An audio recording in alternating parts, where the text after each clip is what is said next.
આમાં 8 તારીખના રોજ રાજકોટ ગ્રામ્યના આટકોટ પોલીસ સ્ટેશન વિસ્તારમાં આવેલ કાનપુર ગામની બાજુમાં જો વાડી છે, વાડી વિસ્તારમાં એક આપણા દાહોદનો ભાગ્યા અહીંયા રહે છે, ખેતરમાં કામ કરતા હોય છે. એની 7 વર્ષની નાની દીકરી સાથે એક દુષ્કર્મ જેવો બનાવ બન્યો. એમાં દીકરીની સારવાર જનાના હોસ્પિટલ રાજકોટ ખાતે ચાલુ છે અને હવે આજની તારીખમાં દીકરી નોર્મલ છે અને ડિસ્ચાર્જ કરાવવાનો પ્રોસિજર ચાલુ છે. અમે સતત મેડિકલ ટીમ સાથે સંકલનમાં છીએ અને આ સૂચના મળતા જ તુરંત માનનીય ડિપ્ટી સીએમ સાહેબ, માનનીય ડીજીપી સાહેબના નિર્દેશ મુજબ અને રાજકોટ રેન્જના આઈજી સાહેબની સૂચના મુજબ અમે લોકો 10 ટીમ બનાવીને અને તુરંત આજુબાજુના જેટલા શકમંદો હતા તમામને ટેકનિકલ સર્વેલન્સ એક જ સાથે શરૂ કર્યો હતો અને એના હિસાબે એક માણસને આઈડેન્ટિફાઈ કરીને અટક કરવામાં આવ્યો. એની પૂછપરછમાં આરોપી કબૂલાત કરી છે અને જો મહિલા ડૉક્ટર્સ છે, મહિલા પોલીસ છે, એની હાજરીમાં આપણી જો ભોગ બનનાર દીકરી છે આ પણ કન્ફર્મ કર્યો ફોટો જોઈને કે આ જ માણસ અમારી સાથે દુષ્કર્મ આચર્યો હતો અને આરોપીને અટક કરવામાં આવ્યો છે હાલ સુધી. અને ભોગ બનનાર દીકરીની ડિટેલ્ડ મેડિકલ ઇન્વેસ્ટિગેશન થયેલ છે. સીન ઓફ ક્રાઇમ ઉપર FSL વિઝિટ કરી છે.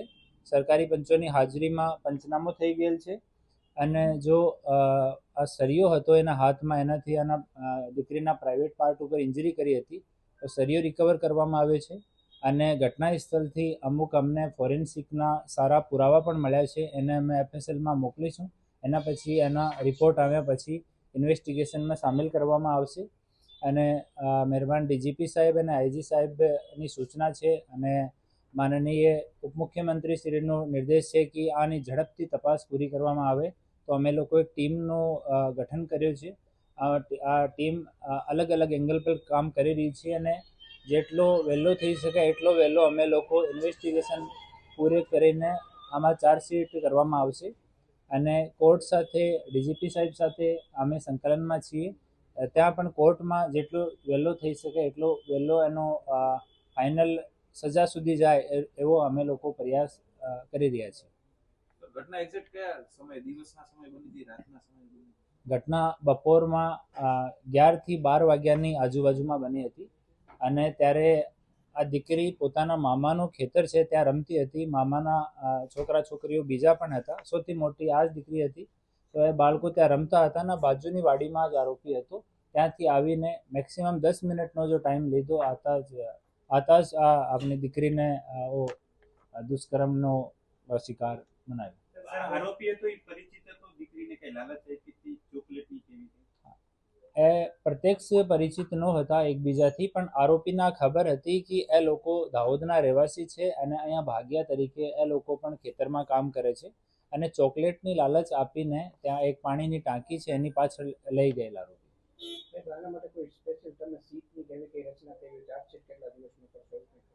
અમે જેટલું જલ્દી થઈ શકે, આમાં દિવસ નક્કી નથી કર્યા, લેકિન જેટલું જલ્દી થઈ શકે ઇન્વેસ્ટિગેશન કોમ્પ્રોમાઇઝ નહીં થાય અને સારો ઇન્વેસ્ટિગેશન જેટલું જલ્દી થઈ શકે એટલો જલ્દી અમે લોકો આને ઇન્વેસ્ટિગેશન પૂરો કરીને ચાર્જશીટ કરીએ.